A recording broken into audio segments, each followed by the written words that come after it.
ज़िक्रे हक़ के नूर से रोशन है इसकी सुबह व शाम, इसके हर गोशे में गूंजे हक़ ताला का कलाम।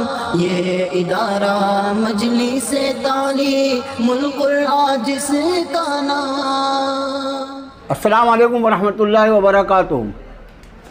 कल जो बड़ी आयत जिसका तर्जुमा हमने किया था उसको एक मरतबा रिवाइज़ कर लेते हैं। सिर्फ मैं तर्जुमा करता हूँ, उसको गौर से देखिए, इसलिए कि आयत तवील है और कुछ अल्फाज उसमें नए हैं। अऊज़ु बिल्लाहि मिनश शैतानिर रजीम, बिस्मिल्लाहिर रहमानिर रहीम। सुम्मा अंतुम हाउलाए तक़तुलून अनफुसकुम व तुख़रिजून फ़रीक़म मिनकुम मिन दियारिहिम तज़ाहरून अलैहिम बिल इस्मि वल उद्वान वयअतूकुम उसारा तुफ़ादूहुम वहुवा मुहर्रमुन अलैकुम इख़राजुहुम अफ़तुमिनून बिबादिल किताबि व तकफ़ुरून बिबाद फ़मा जज़ाउ मन यफ़अल ज़ालिका मिनकुम इल्ला ख़िज़्युन फ़िल हयातिद दुनिया व यौमल क़ियामति युरद्दून इला अशद्दिल अज़ाब वमल्लाहु बिग़ाफ़िलिन अम्मा तअमलून। फिर तुम वही हो कि तुम कत्ल करते हो अपनों को और तुम निकालते हो एक फरीक को तुम में से उनके घरों से। तज़ाहरून, कल आखिरी में एक साथी ने कहा था कि नज़र अहमद साहब का तर्जुमा जो है हमला करना, चढ़ाई करना, ये भी है। और जैसा मैंने आपको बताया ज़हरा का लफ्ज़ जो है ज़हर, उससे कई माना देता है वो, यहाँ तक कि फ़तहयाब करने के माने में भी कुरान शरीफ में वो आया है। तो वो तर्जुमा मैं इख्तियार करता हूँ नज़र अहमद साहब वाला। तुम हमला करते हो उन पर गुनाह और बगावत के साथ, और अगर वो आए तुम्हारे पास कैदी बनकर तो तुम फिदिया देते हो उनका, और वो हराम था तुम पर उनका निकालना ही। क्या फिर तुम मानते हो किताब के बाद हिस्से को और इनकार करते हो बाद हिस्से का? फिर क्या बदला हो उसका जो कोई ये करे तुम में से, सिवाय ज़िल्लत दुनिया की ज़िंदगी में, और क़यामत के दिन वो लौटाए जाएंगे सख्त अज़ाब की तरफ, और अल्लाह बेखबर नहीं है उससे जो तुम करते हो। तज़ाहरून, उसका तर्जुमा मैंने जो तर्जुमा आपको करवाया था मौलाना खालिद सैफुल्लाह साहब का है।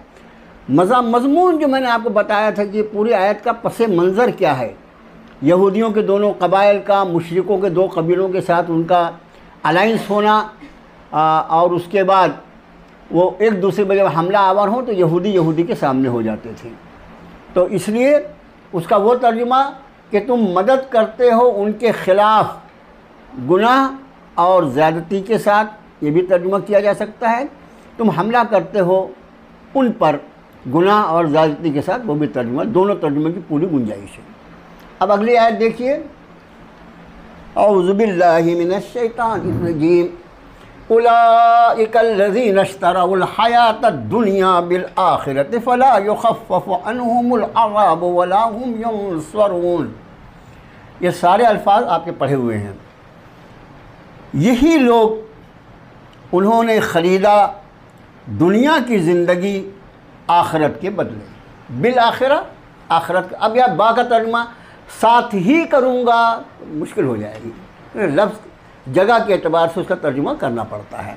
यही हैं वो लोग, उन्होंने ख़रीदा दुनिया की ज़िंदगी आखिरत के बदले। फिर नहीं युख़फ़फ़, ये लफ्ज़ इसके पहले भी आया है, तख़फ़ीफ़ करना, कमी करना। तख़फ़ीफ़ लफ्ज़ जो है हम उर्दू में भी इस्तेमाल करते हैं। फिर नहीं कमी की जाएगी उनके अज़ाब में, और ना वो युनसरून, या के पेश के साथ है इसलिए मजहूल है, और ना वो मदद किए जाएंगे। अगर यनसरून होता तो उसका मतलब क्या, ना वो मदद करेंगे। लेकिन हमने आपको मारूफ़ और मजहूल का फ़र्क बताया है कि जब भी किसी भी फ़ेल के पहले हर्फ पर अगर पेश आ जाए तो वो बजाय मारूफ़ के मजहूल हो जाता है, और उसका तर्जुमा फिर है किए जाएंगे से किया जाता है। यही वो लोग हैं जिन्होंने ख़रीदा दुनिया की ज़िंदगी आखिरत के बदले, फिर नहीं कमी की जाएगी उनके अज़ाब में, और ना ही उनकी मदद की जाएगी। सारे अल्फाज जो हैं पढ़े हुए हैं इसलिए। चलिए जेंट्स में से कोई तर्जुमा कर लो भाई इसका। या अल्लाह।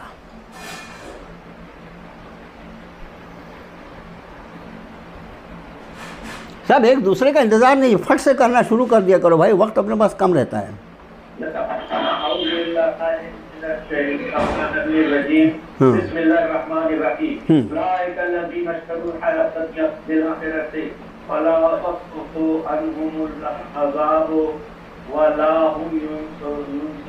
बहुत अच्छे।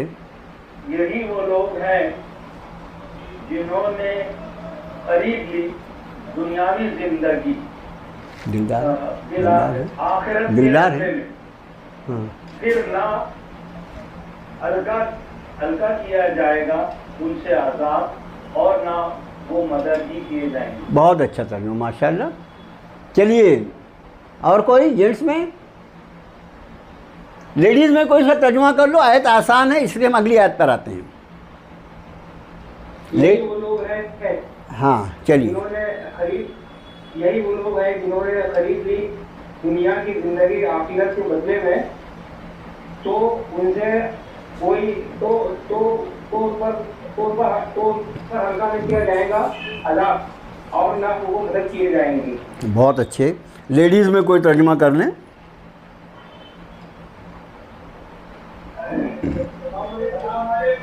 वालेकुम अस्सलाम। क्या बोले?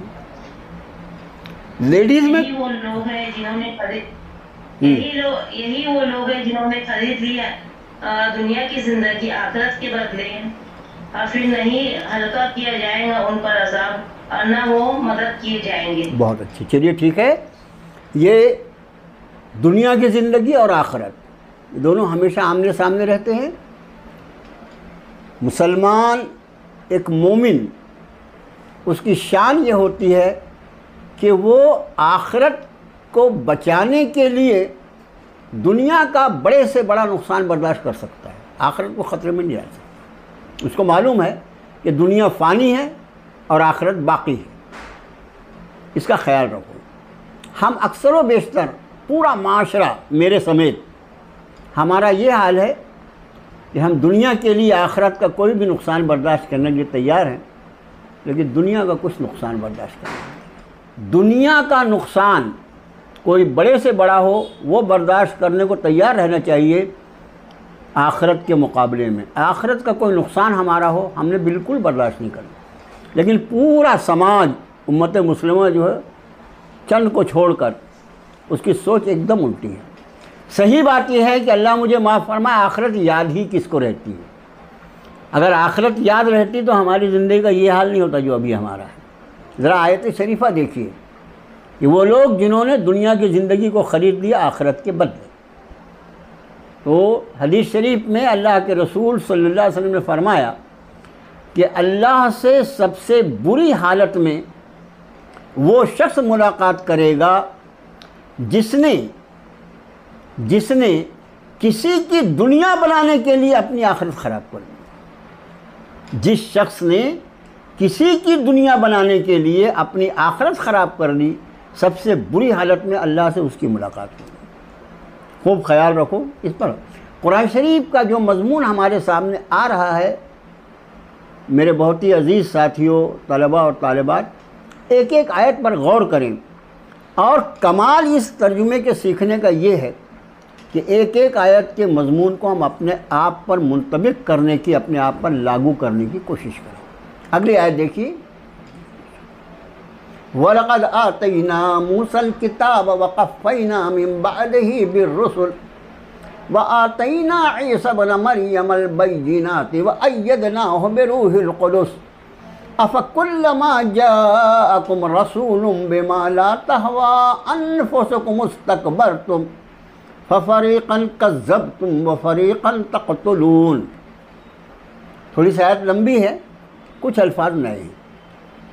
वलक़द आतैना और तहक़ीक़ दिया हमने, आतैना आता यानी देना, और ना जो है वो हमारा जो ज़मीर है वो है, और तहक़ीक़ हमने दिया जनाब मूसा को किताब।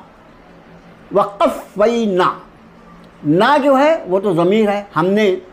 क़फ़ का लफ्ज़ जो है ये होता है लगातार किसी को कोई काम कर दो, लगातार भेजने को क़फ़ैना, एक के पीछे एक, पै दर पै जिसको हम उर्दू में बोलते हैं।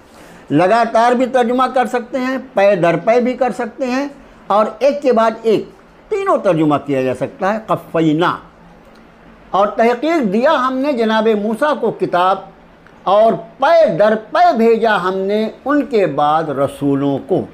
मिन बादिही, हा की ज़मीर है तो मूसा अलैहिस्सलाम की तरफ, और फिर बिर्रुसुल, रसूल जो है वो रसूल की जमा है। इसके पहले आपको जैसे नबी की जमा अंबिया आती है और नबीयीन नबीयून भी आती है, उसी तरह रसूल की असल जमा जो है वो रसूल है।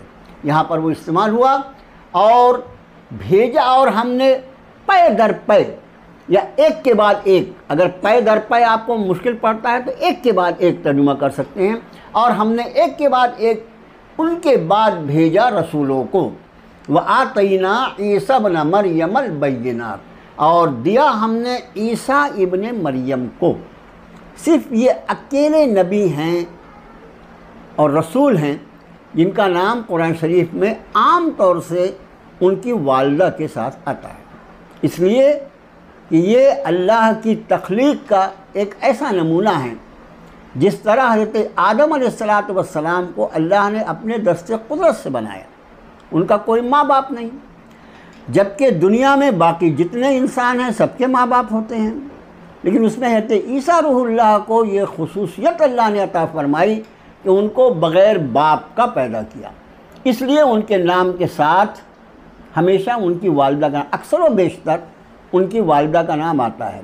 कभी कभी नहीं भी रहता, जब मसीह वगैरह आता है, लेकिन आम तौर से जो होता है ईसा इब्न मरियम, ईसा बेटे मरियम के। और फिर हज़रत मरियम जो हैं उनकी खुसूसियात कुरान शरीफ में कोई देखे, सूरह आल इमरान में उनके नाम पर एक सूरत अल्लाह ने नाज़िल की, सूरह मरियम 16वें पारे में। तो हज़रत मरियम के बेटे, और दिया हमने ईसा इब्न मरियम या मरियम के बेटे ईसा को बैयिनात, वाज़ेह दलाइल, व अय्यदनाहु, मैंने यद का लफ्ज़ आपको बताया था, यद यानी हाथ, अय्यदना मदद की हमने। किसी की भी मदद के लिए जो चीज़ सबसे पहले बढ़ती है वो हाथ होता है ना। तो अय्यद का मतलब होता है मदद करना, अय्यदना मदद की हमने हो उनकी। यह हा की ज़मीर जो है ईसा रूहुल्लाह की तरफ है। वातैना ईसा इब्न मरियम अल बैयिनात व अय्यदनाहु, और मदद की हमने उनकी बिरूहिल कुदस। ये रूहुल कुदस जो है यह है जिब्रील अलैहिस्सलाम का एक नाम है, ऐसा समझ लीजिए। तो इसका तर्जुमा सीधा आप कर लीजिए, और हमने मदद की उनकी है जिब्रील से। अफ़कुल्लमा, इसके पहले भी आया है, आ क्या, फ़ा फिर, कुल्लमा जब जब। अफ़कुल्लमा क्या फिर जब, जाअकुम आए तुम्हारे पास, देखिए जाअकुम आए तुम्हारे पास, रसूलुन कोई रसूल, बिमा उसके साथ या वो लेकर, ला तहवा, ये तहवा लफ्ज़ जो है इसका असल लफ्ज़ है हवा। ये हवा, ये हवा का मतलब होता है ख्वाहिश,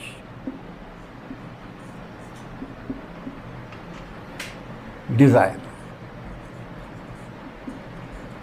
विल, जो करना। तो ये हवा लफ्ज़ जो है इसका मतलब है ख्वाहिश। हमारे अगर नेटवर्क आज ज़रा स्लो है, उसको तेज़ करने की हमको क्या क्या कोशिश हम कर रहे हैं वो अल्लाह जानता है, लेकिन वो अच्छा शैतान जो है ज़ाहिर है ना आपको पकड़ सकता ना मेरे मुंह में घुस सकता। मैं कुरान शरीफ पढ़ रहे हैं और पढ़ा रहे हैं, वो कुछ नहीं तो उसी में घुस जाता है जाके। जितना कर सकते हैं बेचारे को करने दो, अपन अपनी जगह पर मुस्तकीम रहना चाहिए। ये हवा का मतलब मैंने बताया ख्वाहिश। उसके बाद हाँ बात यहाँ रुकी थी कि एक वो हवा है जिससे हम सांस लेते हैं, तो वो ये हवा नहीं है। उस हवा के लिए अरबी में कुरान शरीफ में कई लफ्ज़ हैं हवा के लिए, उसमें एक लफ्ज़ रीह है, रीह यानी हवा।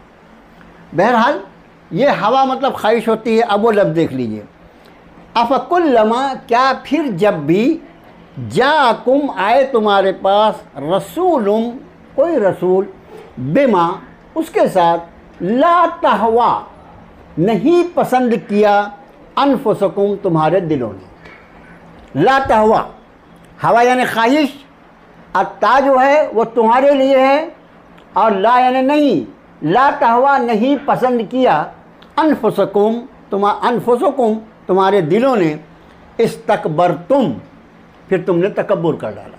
यानी जब जब नबी कोई ऐसी चीज़ लेकर आए जो तुमको नहीं अच्छी लगी, उस पर अमल करना का तुम्हारा दिल नहीं चाह रहा था, तो इस्तकबरतुम तुमने तकब्बुर किया। ये तकब्बुर आप अंदाज़ करें कितने गुनाहों की जड़ है। ये नबी की दावत के मुकाबले में तकब्बुर है जो आदमी को इससे रोक देता है कि भाई क्यों नबी की दावत कबूल की जाए, अपना भी तो कोई फ़ायदा नुकसान है। मतलब नबी की दावत के मुकाबले में अपने फ़ायदे नुकसान को तुमने अहमियत दी और तकब्बुर में आ गए। फ़रीक़न कज़्ज़बतुम फिर एक फ़रीक़ को तुमने तकज़ीब किया, झुटलाया। व फ़रीक़न तक़तुलून और एक फ़रीक़ को तो तुमने कत्ल कर डाला। यानी अंबिया में दो फ़रीक़, एक गिरोह ऐसा है जिसकी तुमने तकज़ीब की, ईमान नहीं लाए, और एक गिरोह ऐसा है नबियों का जिसको तुमने कत्ल किया। मैंने चलो तर्जुमा देखो उसका। और तहक़ीक़ दिया हमने मूसा को किताब और यके बाद दीगरे या एक के बाद एक भेजे उनके बाद रसूलों को, और दिया हमने ईसा इब्न मरियम को खुली निशानियाँ या वाज़ेह दलाइल, और मदद की हमने उनकी हज़रत जिब्रील से। क्या फिर जब आए तुम्हारे पास कोई रसूल उस चीज़ के साथ जो नहीं पसंद किया तुम्हारे दिलों ने, तो तुमने तकब्बुर किया। फिर एक गिरोह की तुमने तकज़ीब की, या एक गिरोह को तुमने झुटलाया और एक गिरोह को तुमने कत्ल कर दिया। ये यहूदियों की कारस्तानियाँ हैं जो यहाँ बयान हो रही हैं। ये इसको देखिए आप कि ला तहवा नहीं पसंद किया अनफुसकुम तुम्हारे दिलों ने, मतलब नबी की दावत जो थी, ये नबी की तालीमात जो थी, जब तुम्हारे दिल के मुताबिक नहीं थी तो तुमने क्या किया, इस्तकबरतुम तुमने तकब्बुर किया। और उस तकब्बुर के नतीजे में फ़रीक़न कज़्ज़बतुम फिर एक फ़रीक़ को तुमने झुटलाया, उसकी तकज़ीब की। व फ़रीक़न तक़तुलून और एक गिरोह को तो तुमने कत्ल भी कर दिया। देखिए दोबारा तर्जुमा। और तहक़ीक़ दिया हमने जनाब मूसा को किताब और भेजा पै दर पै उनके बाद रसूलों को, और दिया हमने ईसा इब्न मरियम को वाज़ेह निशानियाँ और मदद की हमने उनकी रूहुल क़ुदस से या हज़रत जिब्रील से। फिर क्या, जब आए तुम्हारे पास कोई रसूल उस चीज़ के साथ जो नहीं पसंद किया तुम्हारे दिलों ने, तो तुमने तकब्बुर किया। फिर एक फ़रीक़ को तुमने झुटलाया और एक फ़रीक़ को तुमने कत्ल कर डाला। अगली आयत भी देख लीजिए। वक़ालू क़ुलूबुना गुल्फ़, और वो कहते हैं बने ना, और वो कहते हैं हमारे दिल महफूज हैं। ये गुल्फ़ लफ्ज़ जो ग़िलाफ़ हम इस्तेमाल करते हैं, ये ग़िलाफ़ का लफ्ज़ ऐन अरबी का कुरान शरीफ का लफ्ज़। मैंने आपको पहले दिन बताया था कि कुरान शरीफ के अनगिनत अल्फाज हैं जो हम बातचीत में इस्तेमाल करते हैं, हमें मालूम ही नहीं होता। तो उन्होंने कहा हमारे दिल ग़िलाफ़ में हैं, लफ्ज़ी तर्जुमा ये भी कर सकते हैं, या हमारे दिल महफूज हैं। बल्कि लअनहुमुल्लाह, ऐसा नहीं है दिल महफूज नहीं है, बल्कि लानत की उन पर अल्लाह ने बेकुफ्रिहिम उनके कुफ्र के सबब, फ़क़लीलम मा युमिनून फिर थोड़े हैं जो ईमान कबूल करते हैं, ईमान लाते हैं। ये भी यहूदियों का कौल कि मोहम्मद सल्लल्लाहु अलैहि वसल्लम कितना भी अच्छा कलाम हमको सुनाएं, हमारे दिल तो इतने महफूज हैं कि हम पर कोई असर ही नहीं होगा।